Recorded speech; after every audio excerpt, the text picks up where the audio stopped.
जय श्री श्याम दोस्तों। अक्षु को आज लेके जा रहे हैं हम हॉस्पिटल। वैसे तो इसका न्यूरो का ट्रीटमेंट चल ही रहा है, बट 2 दिन से इसको बहुत ज़्यादा फिट्स आ रहे हैं, इसीलिए आज इसको ले जाना पड़ा है हॉस्पिटल। इसलिए मेरे हस्बैंड ने आज करी है छुट्टी, क्योंकि अकेले मैं इसे नहीं ले जा सकती हूँ। वैसे तो मैं हर बारी किसी न किसी को लेके जाती हूँ, पर किसी और को भी लेके जाएं तो भी दिक्कत ही होती है, क्योंकि और दूसरा जना भी कोई उठाएगा नहीं। तो ये है कि इसका भाई अगर मेरे साथ जाता है या इसके पापा जाते हैं तो ये मुझे सहूलियत रहती है, क्योंकि वो इसको उठा लेते हैं तो मुझे उठाना नहीं पड़ता और मेरे से उठाया जाता नहीं है। अभी बड़ा हो चुका है, मेरी कमर में भी प्रॉब्लम रहती है, तो इसलिए इसको हॉस्पिटल लेके आए हैं आज। वैसे तो रात ही मेरा इतना दिमाग ख़राब हो रहा था, क्योंकि कल पूरा दिन इसको इतने ज़्यादा फिट्स आए हैं कि मैं रात ही परेशान हो गई थी। और मेरे मन में आ रहा था कि मैं रात को ही इसको हॉस्पिटल लेके जाऊं। इमरजेंसी में कोई ना कोई तो ट्रीटमेंट होगा इसका, कोई तो देखेगा इसको। फिर मेरे घर के पास केमिस्ट वाले भैया, उनसे मैंने एडवाइस ली कि भाई मेरे को अभी ले जाना चाहिए क्या इसको। तो वो कह रहे रात में कोई सीनियर डॉक्टर नहीं होता, आप अभी मत लेके जाओ, अभी रात को ले जाने का कोई फ़ायदा नहीं है, कोई ढंग से देखेगा नहीं। तो मैंने कहा वैसे तो कल थर्सडे है, तो कल के दिन इसकी ओपीडी होती है थर्सडे में।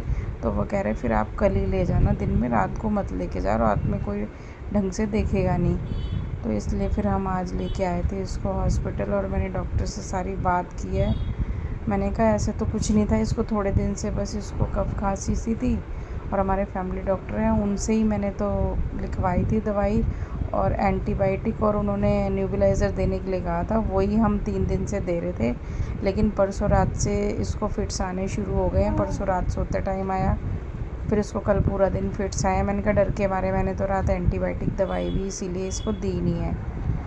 तो फिर वो कहने लगे कि भाई, उन्होंने मेरे से पूछा कि आप कितनी कितनी डोज़ दे रहे हो, जो पहले से ट्रीटमेंट चल रहा है जो दौरे वाली। तो वो क्या कौन भाई दवाई कितनी कितनी दे रहे हो, कैसे दे रहे हो, वो मैंने सारा बताया।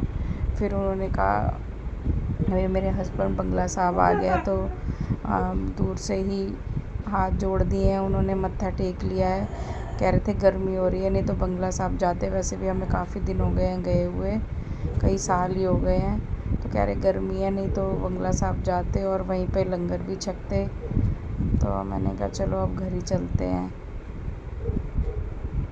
तो अब डॉक्टर ने बोला है कि अभी जो दवाइयाँ वगैरह उन्होंने दी हैं ट्रीटमेंट, तो वही चलेगा। कुछ दवाइयाँ और भी ऐड की हैं उन्होंने, क्योंकि इसको बार बार फिट्स आने से बहुत ज़्यादा कमज़ोरी आ गई है, इससे बैठा नहीं जा रहा, बैठता है तो नीचे मुँह करके लेट जाता है।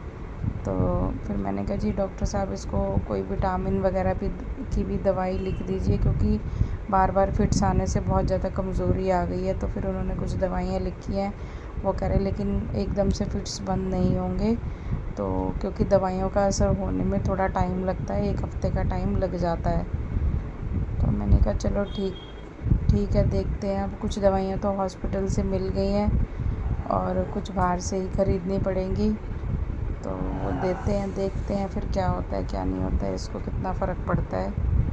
वैसे तो थोड़ा सा हंस खेल रहा है, बस वही है कफ खांसी की वजह से, इससे पहले से भी ढंग से कुछ खाया नहीं जा रहा है।